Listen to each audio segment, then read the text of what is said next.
नारायणसमारम्भां व्यासशङ्करमध्यमाम् अस्मदाचार्यपर्यन्तां वन्दे गुरुपरम्परा। సభావేదికపై ఆసీనులై ఉన్న సరస్వతీమాత ముద్దు బిడ్డలకు, సభావేదిక ముందున్న సరస్వతీమాత ముద్దు బిడ్డలకు అందరికీ ప్రణామాలు ఆచరిస్తూ, ఈరోజు కిరణ కిమ్మీరం గ్రంథావిష్కరణ జరిగింది. ప్రభాకర్ గారు 2018లో ఒక యోగా మిత్రుని ద్వారా నాకు పరిచయం అయ్యారు. తొలి పరిచయంలోనే వారు ఒక సహృదయులు, సత్కవి అనే సంగతి తెలిసింది నాకు. పరిచయం అయ్యాక ఇద్దరం కలిసి ఆంధ్ర యూనివర్సిటీ నార్త్ క్యాంపస్లో ఉన్న ఒక కళావేదిక దగ్గరికి వెళ్ళి అక్కడ భగవద్గీత సత్సంగాన్ని విన్నాం. వారు నన్ను అక్కడికి తీసుకువెళ్ళడానికి వచ్చారు. అప్పుడు మార్గమధ్యంలో నేను అప్పుడప్పుడు కవితలు రాస్తూ ఉంటాను అని వారు ఒక పుస్తకాన్ని కూడా నాకు ఇచ్చారు. తర్వాత 2020 దాటిన తర్వాత వాట్సాప్లో నాకు కూడా అందరికీ మాదిరిగానే ప్రభాకర్ గారు సూర్యోదయాన్ని ఉదయాన్నే బయటకు వచ్చి మనం చూస్తామో లేదో కానీ ఈ కవి ప్రభాకరుడు మాత్రం ప్రతిరోజు ఫోన్ ద్వారా దర్శనాన్ని ఇస్తూ ఉన్నారు. ఆ రకంగా ఆయనకి నాకు చాలా అత్యంత సన్నిహిత సంబంధం ఏర్పడింది. అయితే మరి ఈ గ్రంథానికి సమీక్ష చేయమని నన్ను ఎందుకు అడిగారు అని నేను ఒకసారి ఆలోచన చేశాను. ఈ మధ్యకాలంలో ప్రభాకర్ గారు ఆ రచనలు తీసుకొని నా దగ్గరకు వచ్చారు. వచ్చిన సమయంలో మీరు ఎంతకాలం ఈ సాహిత్య సేవ చేస్తున్నారు అని అడిగితే 4 దశాబ్దాలు దాటింది గురువుగారు సహృదయ సాహితీ సంస్థ ద్వారా అన్నారు. నాకు చాలా ఆశ్చర్యం వేసింది. ఎవరైనా 40 ఏండ్లుగా నిరంతరం అలుపెరగకుండా శ్రమించడం అనేది చాలా విశేషం. అప్పుడు మీ రచనలన్నీ ఎన్నున్నాయి అని అడిగితే వారు 5 ప్రచురింపబడినటువంటి రచనలు, ఇంకా ముద్రణలో ఉన్నవి కొన్ని అనేకం చూయించారు నాకు. అప్పుడు నేను వారిని ఒక మాట అడిగాను, మీ రచనల మీద ఎవరైనా పరిశోధన చేశారా అని. ఆయన ఆ దృష్టితో ఉన్నట్టు లేరు, అసలు లేదండి అన్నారు. వెంటనే మా తెలుగు శాఖాధిపతి వారి దగ్గరికి వెళ్ళి వీరి రచనలన్నీ కూడా చూయించి, మన పరిశోధకులతో ఈ రచనల మీద ఒక పిహెచ్డి చేస్తే బాగుంటుందండి. కేవలం రచనలే కాదు, 40 ఏళ్ల సాహితీ వ్యక్తిత్వాన్ని మనం అధ్యయనం చేయవలసిన బాధ్యత కూడా మన విశ్వవిద్యాలయానికి ఉన్నది అంటే మా శాఖాధిపతి గారు ఆచార్య అప్పారావు గారు సంతోషంగా తప్పకుండా చేద్దాం గురువుగారు అన్నారు.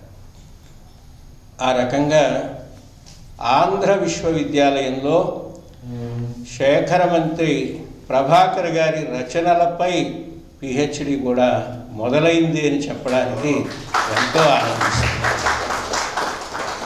మా పరిశోధక విద్యార్థి లీలాప్రసాద్, తను కూడా ఎంతో శ్రద్ధావంతుడు. అతనికి జేఆర్ఎఫ్ స్కాలర్షిప్ కూడా ఉంది. ఇక ఈ ప్రభాకిరణాలు అలాగే కిరణ కిమ్మీరంలో ఉన్న వచన కవితలు ఇవన్నీ ఆవిష్కరణ సమయానికల్లా దాదాపు అన్నీ చదివేశాం. కారణం ప్రతిరోజు వారు పంపిస్తూ ఉంటారు కాబట్టి.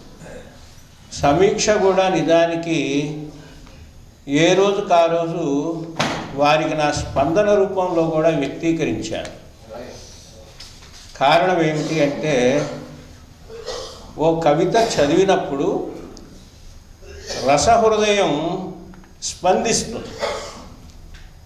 ఆ స్పందన కొంత సమయం గడిచాక ఉండకపోవచ్చు.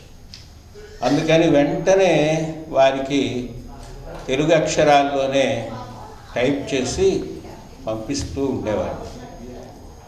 ఇక ఒక సుందరమైన ఆకారాన్ని ఈ కవితలన్నీ పొందిన తర్వాత నాకు చాలా ఆనందం కలిగింది. ఈ కాలంలో కవిత్వాన్ని ఆదరించేటటువంటి వాళ్ళు కూడా కొంత తగ్గుతూ వచ్చారు. ఈ మధ్య కొన్ని సాహిత్య ప్రక్రియలు బాగా వెలుగులోకి వచ్చాయి. అవేమిటి అంటే, కవిత యొక్క రూపం చిన్నగా ఉండి, భావం గంభీరంగా ఉండి, హృదయానికి చమత్కారంగా తాకేటటువంటి లక్షణాలు ఉన్నాయి, ఆదరణ బాగా పొందుతున్నాయి. అవి సూక్ష్మ కవితా ప్రక్రియలు, లఘు కవితా ప్రక్రియలు. వాటిల్లో రకరకాల పేర్లతో వచ్చాయి. నానీలు అన్నారు, రవ్వలు అన్నారు, ఇంకా అనేక రకాలు. ఈ కిరణ కిమ్మీరం చూశాక నాకేమనిపించింది అంటే, ఇది వచన కవిత్వం అందామా, లేదా సుభాషితాలు అందామా, లేదా ప్రభాకర్ గారి మనస్సుకు తట్టినప్పుడు బయటకు వచ్చే భావ వీచికలు అందామా అని చూస్తే ఏ ఒక్క పేరుకి ఇవి ఒదిగిపోలేదు. మరి ఏ ఒక్క పేరుకి ఇవి ఒదగనప్పుడు మరి ఏమనాలి? దీనికి ఒక ప్రత్యేకమైన పేరు ఉంటే బాగుంటుంది. ప్రభాకర్ గారి రచనా శైలి ఏదైతే ఆయన ఈ గ్రంథంలో చక్కగా పొందుపరిచిన కవితలనండి, వచనాలనండి, సుభాషితాలనండి, వీటికి ఒక పేరు పెడితే బాగుంటుంది అనిపించింది. ఆ పేరే కిమ్మీరం అని పెడితేనే బాగుంటుంది. కారణం ఏమిటి అదంటే, అది ఒక ప్రక్రియలాగా వచ్చేసింది. కారణం ఏమిటి అంటే, ఆచార్య మలయవాసుని గారు కిమ్మీరానికి అర్థం చెప్పి సూచన చేసినట్టుగా వారు ముందు మాటలు కూడా రాశారు. కిమ్మీరం అనేక రంగులతో కూడినటువంటి ఒక చిత్రం.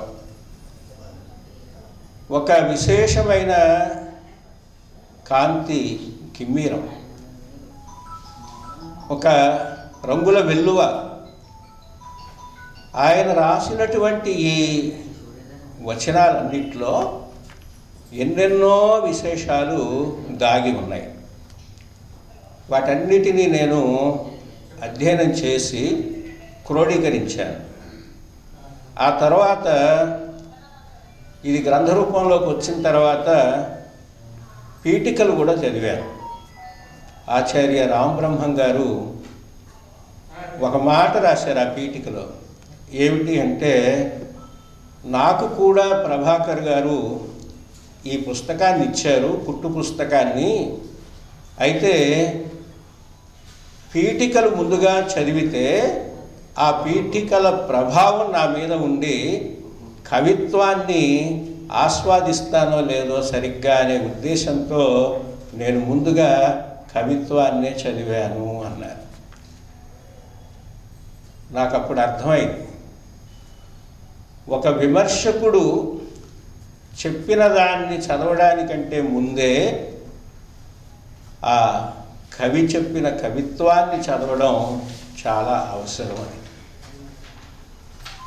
అలా చదివినప్పుడు వారి కవిత్వంలో సుభాషితాలు ఒక భావావేశంతో సమాజాన్ని నిశితంగా పరిశీలించి చేసే హెచ్చరికలు నిద్రాణంగా ఉన్నటువంటి మన హృదయాన్ని తట్టి లేపి కదిలించేటటువంటి కవితలు ఎన్నో ఎన్నో కనపడ్డాయి. ఒక్కోసారి చదువుతూ ఉంటే కొందరు మహాత్ముల యొక్క భావఛాయలు వారి మీద ఉన్నట్లుగా అనిపిస్తుంది. ముఖ్యంగా శంకరాచార్యులు, రవీంద్రులు, వారి యొక్క కవితా ఛాయలు వారి మీద వారి రచనలో ప్రస్ఫుటంగా కనపడతాయి. ఇలా అన్నిటినీ వర్గీకరిస్తే పరిశోధన చేయడానికి కావలసిన అన్ని లక్షణాలున్న కవిత్వం వారిది. అది చాలా సంతోషాన్ని కలిగించింది. ఇక్కడ ఒక మాట చెప్పాలి. ఆయన ఈ ప్రభాకిరణాలు, కిరణ కిమ్మీరంలో ఉన్నటువంటి వచనాలు ఇవి సహస్ర సంఖ్యకు చేరిన సందర్భంలో మహాస్వామి వారు సిద్ధేశ్వరానంద భారతి గారు ఒక మాట రాశారు. సహస్ర కిరణ విన్యాసంతో ప్రభాకరుడు విలసిల్లుతున్నాడు అని. ఎందుకనంటే సూర్యుడికి సహస్ర కిరణుడు అనే పేరు కూడా ఉంది. మన ప్రభాకర్ గారి ఈ రచన పూర్తి చేయటంతో నిజంగానే సహస్ర కిరణ విన్యాసుడు అయ్యాడు. ఇక వీరి కవిత్వంలో నిబద్ధత కూడా ఉంది. ఎందుకని ఆ మాట నేను అంటున్నాను అంటే, నిబద్ధత లేని కవిత్వం వాసన లేని పువ్వు లాంటిది. వారు ఈ గ్రంథాన్ని వాళ్ళ నాన్నగారికి అంకితం ఇస్తూ ఒక మాట రాశారు. నాన్న కరుణయే నడిపించే వెన్ను తట్టి. ఏమంటున్నారంటే, నాన్న కరుణయే నడిపించే వెన్ను తట్టి, నాన్న పేరును నిల్పితి మన్ననంది అని అన్నారు. ఎప్పుడైనా పుత్రోత్సాహం తండ్రికి ఎప్పుడు కలుగుతుందట అంటే, ఆ పుత్రుడు పుట్టిన వెంటనే కలగదు. వాడు మంచి పేరు తెచ్చుకున్నప్పుడు ఆ తండ్రి చాలా సంతోషిస్తాడు. అలాగే ఎన్నో గ్రంథాలు రాసి మంచి పేరు తెచ్చుకొని మా నాన్నగారికి నేను తృప్తిని కలిగించాను అని ఆయన కూడా తృప్తి పడ్డాడు. నిజంగా సుపుత్రుడు అంటే అలా ఉండాలి అని ప్రభాకర్ గారి వ్యక్తిత్వాన్ని చూశాక నాకు అనిపించింది. ఇక ఇంకొకటి, తన కవిత్వాన్ని తానే వివరించిన సందర్భం కూడా ఉంది. సనాతనం, సనూతనం, సద్ధర్మ పాలనం, సత్సాంగత్య చాలనం, సన్మార్గ నిర్దేశకం ఈ ప్రభాకిరణాల లక్ష్యం అని రాశారు. అంటే ఒక నిర్దిష్టమైనటువంటి అవగాహనతో కూడిన రచన వారిది అని మనకు చాలా స్పష్టంగా అర్థమవుతుంది. ఇక ఇందులో చాలా తప్పకుండా మనం నిత్య జీవితంలో చదవాల్సినటువంటివి, ఆచరించాల్సినటువంటివి ఎన్నో కనిపిస్తాయి. ఎందుకనంటే ఒక పుస్తకాన్ని 3 రకాలుగా మనం తీసుకోవచ్చు. ఒకటేమిటి అంటే చూసే కవిత్వం. ఒకసారి నేను చూశానండి అంటారంటే ఏదో పైన అట్లా తిప్పి వదిలేయడం. అలాగే చదవాల్సిన పుస్తకం అంటే తప్పకుండా చదవాలి ఇది అనిపించే విషయం ఉన్న పుస్తకం. మూడోది ఉంటుంది, చదువుతూ ఉండాల్సిన పుస్తకం. అంటే చూడండి, ఇప్పుడు భగవద్గీత ఉంది, నేనేదో ఒకసారి చదివానని వదిలేయం. విష్ణు సహస్ర నామాలు ఉన్నాయి, నిత్యం పారాయణం చేసేవాళ్ళు ఉన్నారు.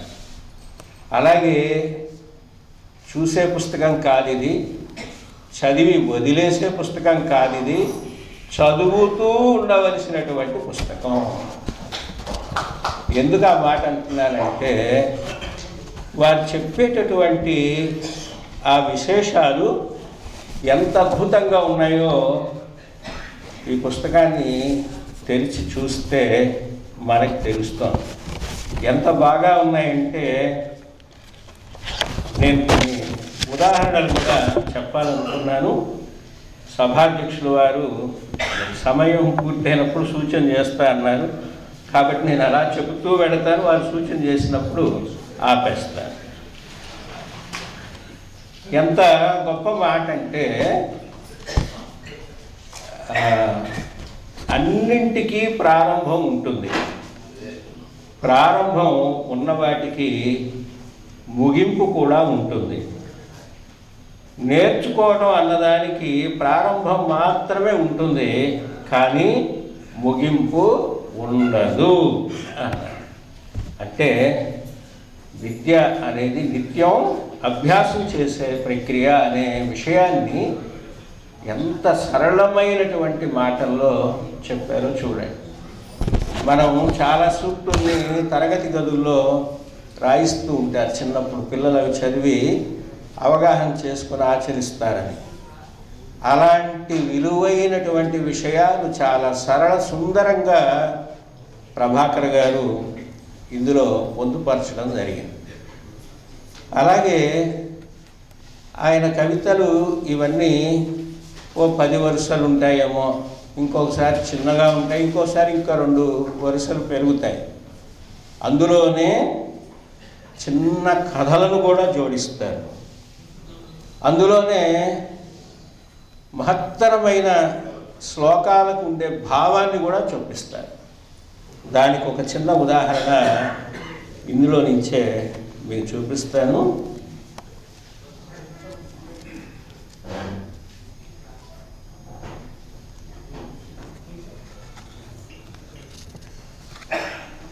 చిన్న కథను ఎలా కవితలో చూపిస్తారో గమనించండి. మంచి సంప్రదాయం కానీ చెడు సంప్రదాయం కానీ సాంగత్యం వలననే ప్రాప్తిస్తుంది. ఇదైతే నిజానికి కవితలాగా లేదు కానీ వచనం. ఉదాహరణకు 2 చిలుకలలో ఒకటి సంస్కారవంతుల ఇంట్లో ఉంటుంది. కథ మొదలైంది అక్కడ. దానికి అన్ని మంచి మాటలు మంచి లక్షణాలు అలవడతాయి. రెండో చిలుక చండాలుని వద్ద పెరుగుతుంది. దానికి ఆ సాంగత్యం వలన పరుష పదజాలం చెడు పలుకులు నేర్చుకుంటుంది. కథ అయిపోయింది. నీతి: మంచి అలవాట్లు సంస్కారవంతమైన నడవడి కావాలన్నచో మంచి సాంగత్యం మంచి అభ్యాసం అవసరం. అక్కడ శంకర భగవత్పాదులు చెప్పిన సత్సంగత్వే నిస్సంగత్వం, నిస్సంగత్వే నిర్మోహత్వం, నిర్మోహత్వే నిశ్చలతత్వం, నిశ్చలతత్వే జీవన్ముక్తి అనే ఒక మహత్తర శ్లోకానికి ఆదిపాదాన్ని రాసి అలా మనకి చేశారు. ఇలాంటి ఉదాహరణలు పుస్తకం అంతా ఉన్నాయి. అందువల్ల ఏ ఒక్కటి వదిలేసేది కాదు, ఏ ఒక్కటి విస్మరించేది కాదు. అందుకనే 3 రకాల పుస్తకాల్లో ఇది 3వ రకం. అంటే చూసి వదిలేసేది కాదు, చదివి వదిలేసేది కాదు. ఎలాంటిది అంటే చదువుతూ ఉండవలసింది. సభాధ్యక్షుడు వారు నిలబడ్డారంటే నాకు ఇచ్చినటువంటి సమయం పూర్తయింది. కానీ ఈ గ్రంథం మీద నేను 1 గంట మాట్లాడినా కూడా చాలదు. మరొకసారి ఎప్పుడైనా సహృదయ సాహితీ ఆధ్వర్యంలో బుధవారం జరిగే కార్యక్రమాల్లో ఒకరోజు దీని మీద మాట్లాడాలి అని నేను కోరుకుంటున్నాను. అప్పుడు కానీ మా విద్యార్థికి కావలసిన పరిశోధనకి కీలక అంశాలు, ప్రభాకర్ గారి రచనకు న్యాయం జరుగుతాయి అని భావిస్తూ ఈ చక్కటి అవకాశాన్ని నాకు కల్పించినటువంటి సహృదయ సాహితీకి, ప్రభాకర్ గారికి, ఇందరు మహాత్ముల మధ్యలో మాట్లాడే సదవకాశం నాకు లభించినందుకు హృదయపూర్వకంగా ధన్యవాదాలు తెలియజేస్తూ స్వస్తి. డాక్టర్